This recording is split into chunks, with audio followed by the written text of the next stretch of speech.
Now for our feature story of the day. Let's discuss the Bitcoin price action doing a 13x from here and capturing $800,000 per Bitcoin, shall we? And welcome everyone just joining us on our live stream. As Bitcoin's halving deflates issuance, it seems closer than ever to achieve gold's value proposition and hit a $17 trillion Bitcoin market cap. Let's go. That's right. Following the fourth ever halving, which we captured here live on stream 5.5 days ago, analysts have pointed out that Bitcoin's steady state issuance rate has become lower than gold for the first time, driving new comparisons between the two asset classes. Quoting them here, with gold's market cap at about 17 trillion and Bitcoin's market cap at about 1.3 trillion, that's about a 13x from here. They explained in the video, referring to Altcoin Daily, that would put Bitcoin at just over $800,000 per Bitcoin. Now, that's not going to happen this year. It is not going to happen next year. We're thinking about this coming decade. But that's really the potential. That's right. We know the potential is there. Bitcoin has no top, as fiat clearly has no bottom. Now, Altcoin Daily was referring to a measure of gold's market cap via the Wu charts. At this time, the Bitcoin market cap sits at closely $1.25 trillion. Now for a little perspective, Bitcoin, as we know, often described as the digital version of gold because of its programmatic scarcity and utility as a store of value, but obviously way more superior because it has a finite limited supply, unlike gold, which they can keep finding and digging more from the ground. Now, in its 15-year history, Bitcoin has risen within striking distance of gold in terms of the largest market caps for all assets of the world. And the fourth halving event has once again demonstrated the parallels between the two. Quoting Altcoin Daily again from the vid, this Bitcoin halving totally different from any of the other halvings we have seen before in crypto history, as this takes Bitcoin's annual inflation rate to be less than gold, meaning Bitcoin is now the first hard money asset we have ever seen that is scarcer than gold. That's right. Now, BlackRock and other firms, as you know, successfully launched their ETFs on January 11th, and BlackRock now has over 272,000 biddies, and collectively, the asset managers out of the States have now over 800,000 Bitcoin in their possession. And we also know that Hong Kong is going to finally launch their ETFs in another 5 days, which is a pretty big deal. So quoting them here, now only 250 new Bitcoin are issued per day. And you know, for context, BlackRock bought 570 of them yesterday. Just BlackRock, not to mention the Hong Kong Bitcoin ETFs, the Canada ETFs. There's plenty of demand verticals, just not a lot of supply. Now, we know the issuance was recently chopped in half, but correct me if I'm wrong, I think it was just 900 per day. And after the halving 5 days ago, it's now 450.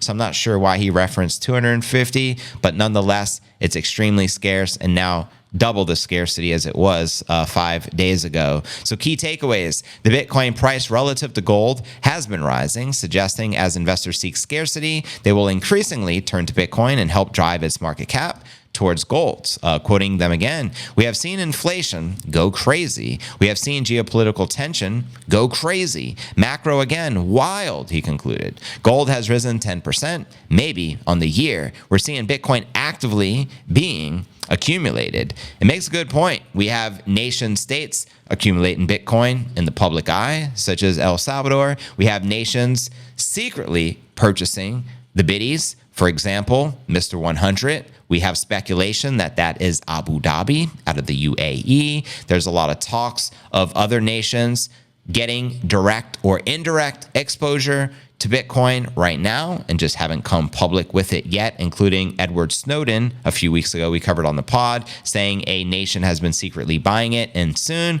we'll be revealing who that is. So you already know the race is on. We have all this money coming from the boomers. Again, what did we say? $300 billion can collectively flow. You got to also consider the multiplier effect and all this other, bullishness in the market from a macroeconomic perspective. You have a lot of uncertainty in the world right now. War, escalation. We have the presidency taking place here later on in the year in the United States. Is it going to be JB? Is it going to be Trump?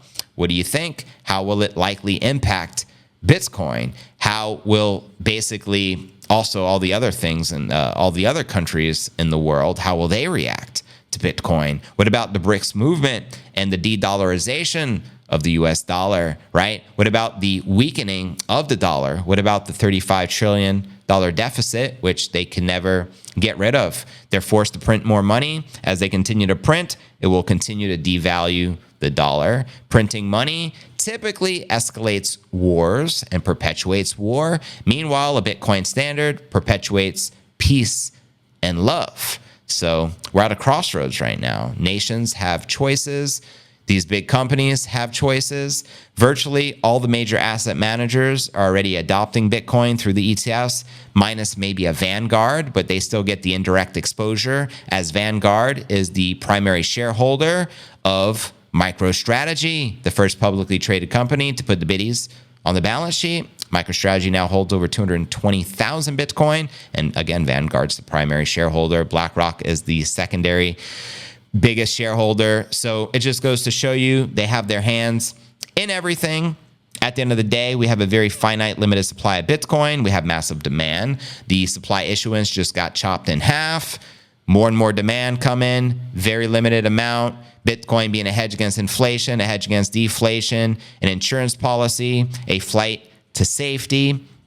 It has all the factors that gold has, but just more superior, because we can consider gold relatively scarce, Bitcoin truly scarce, right? Where are all the wealthy individuals and all the total addressable markets? Where is all this money going to park into? What has the greatest reward, the greatest upside? Parking into gold, what did he do? Gold is up 10% on the year. Or parking it into Bitcoin, which we know potentially can do another 2, 3, 4, 5x this year. Easy peasy, because history has shown us that, right? Now, also what makes this particular cycle different, for the first time in Bitcoin history, we basically broke the previous all-time high pre-halving. This has never happened before. This happened mid last month when we tapped out at 73,800.